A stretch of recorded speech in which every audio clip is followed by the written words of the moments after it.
Taste the Daily.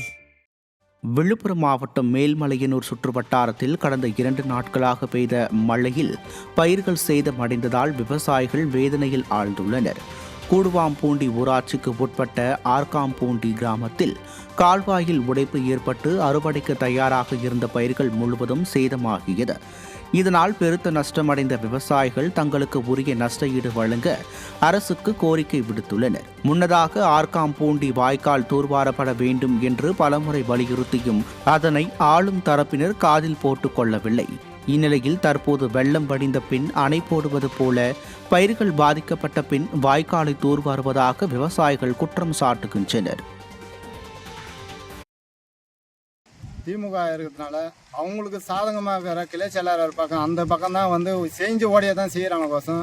இதை செய்யாத ஓடையை clean பண்ணல. இப்போ இதை உடஞ்சதுனால இப்போ எங்களுக்கு இவ்வளோ சேதாரமாகிடுச்சு. உடஞ்ச பிறகு தான் ஜேசிபி விட்டு இதெல்லாம் க்ளீன் பண்ணுறாங்க.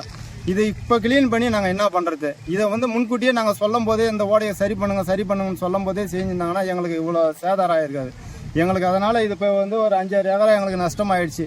இப்போ 50,000-60,000 எங்களுக்கு நாங்கள் செலவு பண்ணிக்கிறோம் அந்த பயிருக்கு. இதுக்கு தமிழக அரசு எங்களுக்கு இந்த இழப்பீட்டு தொகையை கொடுத்தாகணும். விழுப்புரம் மாவட்டம் செஞ்சி அருகே நந்தன் கால்வாய் பகுதியில் உடைப்பு ஏற்பட்டு நெற்பயிர்கள் சேதமடைந்ததால் விவசாயிகள் வேதனை அடைந்தனர். புதுப்பாளையம் கிராமம் நந்தன் கால்வாய் பகுதியில் ஏற்கனவே கடந்த நவம்பர் மாதம் பெஞ்சல் புயல் கரையை கடந்ததில் உடைப்பு ஏற்பட்டு நூற்றுக்கணக்கான ஏக்கரில் பயிர்கள் நாசமானது.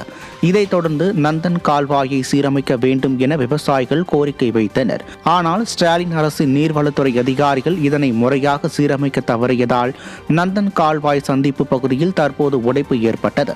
இதனால் வெள்ள நீரானது வயல்வெளியில் சென்றதால் விவசாய நிலங்கள் மீண்டும் பாதிப்புக்குள்ளானது. இதுகுறித்து ஆய்வு செய்ய வந்த நீர்வளத்துறை அதிகாரிகள் விவசாயிகள் ஒன்று கூடும் தகவல் அறிந்து உடனடியாக அங்கிருந்து புறப்பட்டனர். திருப்பத்தூர் மாவட்டம் வாணியம்பாடியில் லோன் வாங்கி தருவதாக கூறி மூட்டை தூக்கும் தொழிலாளியிடம் வங்கி கணக்கு தொடங்கி 2 கோடி ரூபாய்க்கும் மேல் ஜிஎஸ்டி முறைகேடு செய்யப்பட்ட அவலம் அரங்கேறியுள்ளது.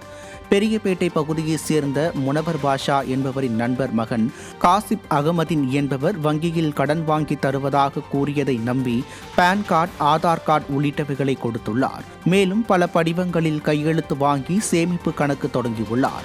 இந்நிலையில் முனவர் பாஷாவிற்கு ரிஜிஸ்டர் போஸ்ட் மூலம் சென்னை பெரம்பூரில் ஏசிஇ என்டர்பிரைசஸ் என்ற கம்பெனி நடத்தி வருவதாகவும் 2,22,95,859 ரூபாய் ஜிஎஸ்டி வரி நிலுவையில் உள்ளதாகவும் குறிப்பிடப்பட்டிருந்தது.